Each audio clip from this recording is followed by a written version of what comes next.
सभी मित्रों को नमस्कार। और आज काफ़ी दिनों बाद आप लोगों से फेस टू फेस कम्युनिकेशन हो रहा है। और इसका रीज़न ये था कि अभी हम एग्ज़ामिनेशन फेस करते हैं, अभी हम कंपटीशन दे रहे हैं। तो इस वजह से जब एग्ज़ाम आता है, नोटिफिकेशन आउट हो जाता है, उससे पहले ही हम अपनी प्रिपरेशन में होते हैं। तो उसकी वजह से क्या होता है कि वीडियो बनाने और अपलोड करने का समय नहीं मिल पाता। और वो सबके साथ होता है जो भी एग्ज़ाम अभी कंटिन्यूअस दे रहे हैं, चाहे वो यूपी का हो या किसी भी अन्य स्टेट का हो। तो इस वजह से डिले हो जाती है और वो एक नॉर्मल है। तो उसमें कोई गिल्टी वाली बात नहीं है, कोई बहुत ज़्यादा हाय तौबा मचाने वाली बात नहीं है। मैं आज आप लोगों के साथ कनेक्ट हो रहा हूँ, केवल उसका एक इंटेंशन ये है कि जो एग्ज़ाम अभी यूपी जुडिशरी का हुआ है, प्री का जो रिज़ल्ट आया है, वो बहुत ही अनएक्सपेक्टेड रिज़ल्ट था। इतनी मेरिट जाएगी, इतनी हाई मेरिट, 270 अबव ओबीसी है। आई थिंक 275 ओबीसी क्लियर किया है, 270 ओबीसी भी शायद क्लियर नहीं किया है। मैं शायद शब्द का इस्तेमाल कर रहा हूँ क्योंकि अभी मेरिट जो आयोग की है वो आई नहीं है, और ना ही अभी आएगी। वो फाइनल रिज़ल्ट के बाद ही, सिलेक्शन होने के बाद ही सामने आती है, जो फाइनल रिज़ल्ट बनता है। तो अभी शायद पर ही बात करते हैं। तो उम्मीद है कि 270 अबव ओबीसी की मेरिट गई और 280 अबव जनरल की मेरिट गई है। ईडब्ल्यूएस की एक दो नंबर और बढ़ा सकते हैं। तो इतनी अनएक्सपेक्टेड मेरिट 1/3 नेगेटिव मार्किंग के साथ 2015-16 में भी मुझे अच्छी तरीके से पता है कि 275 ओबीसी और जनरल, आई थिंक 16 में दोनों की सेम थी। 275 ओबीसी जनरल दोनों की सेम थी, तब निगेटिव मार्किंग नहीं थी। इस बार निगेटिव मार्किंग 1/3 होने के बावजूद भी मेरिट इतनी हाई गई, इसका एनालिसिस करना बहुत आसान गेम नहीं है। लॉ का पेपर इजी था, इतना भी इजी नहीं था। पेपर लेंदी था, मैच द कॉलम बहुत सारे थे। हमें एक सेक्शन को टिक करने के लिए चारों ऑप्शन को अच्छे से मैच करना पड़ रहा था। अच्छा खासा टाइम टेकन प्रोसीजर था। उसके बावजूद मेरिट इतनी हाई। जीएस का paper in comparison to previous papers जो हुए हैं जुडिशरी के, सबसे टफेस्ट पेपर इस बार का था। उसके बावजूद मेरिट इतनी हाई गई है, तो कुछ कमेंट करना एडवर्स ठीक नहीं होगा अभी किसी के ऊपर भी, चाहे वो कोई इंस्टीट्यूट हो, चाहे कोई एग्जामिनेशन अथॉरिटी हो। किसी पर भी कोई कमेंट करना ठीक नहीं है जब तक कि कुछ क्लियर चीज़ें सामने ना आए। तो बहरहाल इन चीज़ों को अब छोड़ते हुए अब केवल एक चीज़ हमारे पास है, वो है प्रिपरेशन। और दोबारा देखिए, अपनी एनालिसिस के आधार पे मैं आपको बस इतना बता सकता हूँ कि अगर सिलेक्शन लेना है जुडिशरी में या एपीओ में, whether you want to select in UP judicial service और UP assistant prosecution officer, then you have to work hard. आपको खुद से कोई कोचिंग, कोई संस्थान आपको जुडिशियल ऑफिसर या सहायक अभियोजन अधिकारी नहीं बना देगा। आपकी अपनी मेहनत, मैं आपको बता दे रहा हूं, आपकी केवल और केवल आपकी अपनी मेहनत ही आपको सफलता तक ले जाएगी।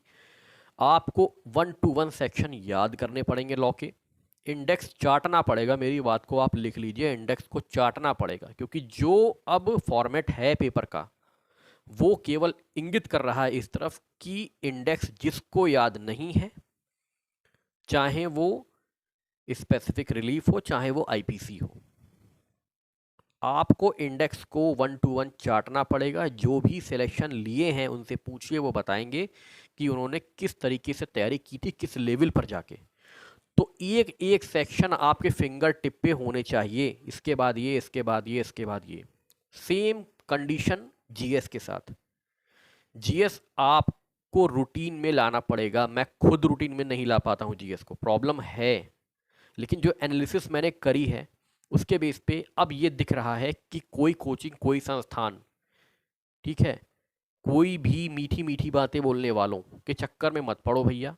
केवल और केवल सिलेक्शन जो आपको दिलवाएगा वो आपकी अपनी मेहनत दिलवाएगी। कोई नहीं दिलवा सकता सिलेक्शन जब तक आप मेहनत नहीं करोगे बेयर एक्ट के साथ, गाइड के साथ पढ़ोगे नहीं, बार बार नहीं पढ़ोगे, रिवीजन नहीं करोगे, रोज नहीं पढ़ोगे, आप कभी एग्जाम नहीं निकाल सकते। कोई भी महारथी आपको पेपर नहीं निकलवा सकता।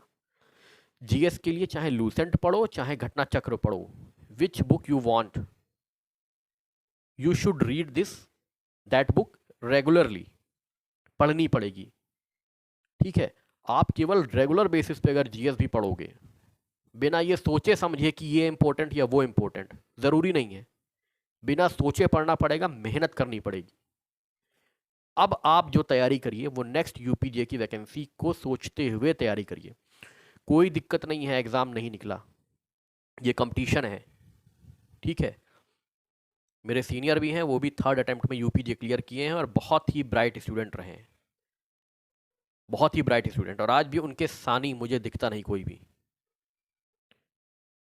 लाजवाब पर्सनालिटी के मालिक हैं, बहुत मेहनत करी थी उन्होंने और आज भी उनकी नॉलेज को मैं दाद देता हूँ। उन्होंने कहीं कोचिंग नहीं करी, कोई इंस्टीट्यूट नहीं गए, सेल्फ स्टडी करी और आज भी कोचिंग वालों को पीछे कर देते हैं। मैं ये नहीं बोल रहा हूँ कि कोचिंग करना व्यर्थ है, कोचिंग करना बेकार है, कोचिंग करिए। अगर आपको लग रहा है कि कोचिंग की आवश्यकता है, कोचिंग करिए, लेकिन एक अंधी दौड़, एक यूट्यूब में अंधी दौड़ जो चल रही है, ठीक है, कि कोचिंग करेंगे तभी सफल होंगे, वो भी गलत है। ऐसा कुछ नहीं है, आप अपनी पर्सनल तैयारी पर भी एग्ज़ाम क्रैक कर सकते हैं, लोगों ने किया है, ठीक है, और आप भी कर सकते हैं। एडवाइस मैं भी देता हूँ, सजेशन मैं भी देता हूँ, सब्जेक्ट से जुड़ी हुई बातें मैं भी बताता हूँ, लेकिन मैं किसी को ये नहीं बोलता कि कोचिंग नहीं करोगे तो पेपर नहीं निकलेगा। कोचिंग करो या ना करो, वो आपका ऑप्शन है। बहुत बड़े बड़े धुरंधरों ने बहुत बड़ी बड़ी एनालिसिस कर ली थी एग्ज़ाम से पहले, ठीक है, कि ये 50 नंबर का आएगा, वो 70 नंबर का आएगा, आपका स्पेशल एक्ट इतने नंबर के आएंगे जो जीएस में ऐड हुए हैं। कुछ नहीं हुआ, कुछ नहीं हुआ। केवल एक चीज़ है, चाहे 5 नंबर का आए चाहे 75 नंबर का आए, मेहनत करनी है 2 गुनी 3 गुनी हर सब्जेक्ट के साथ।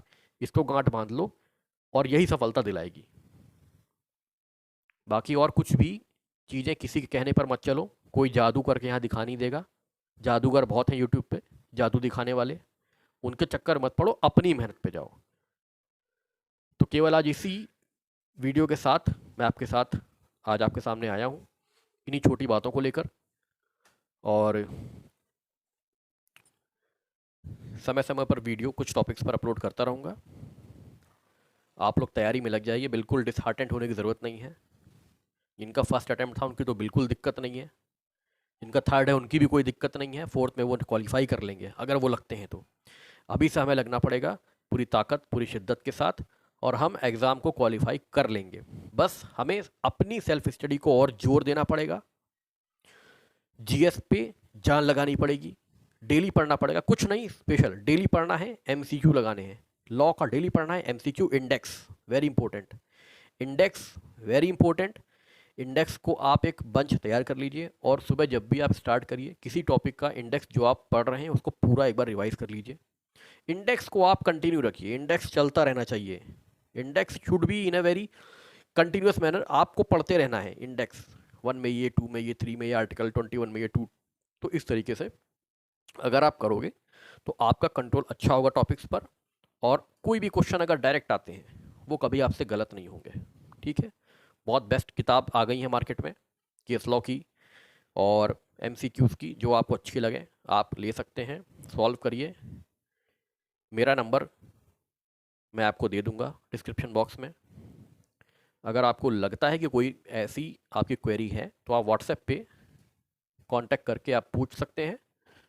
और टिल देन चलिए फिर दोबारा मिलेंगे जल्दी। टिल देन नमस्कार।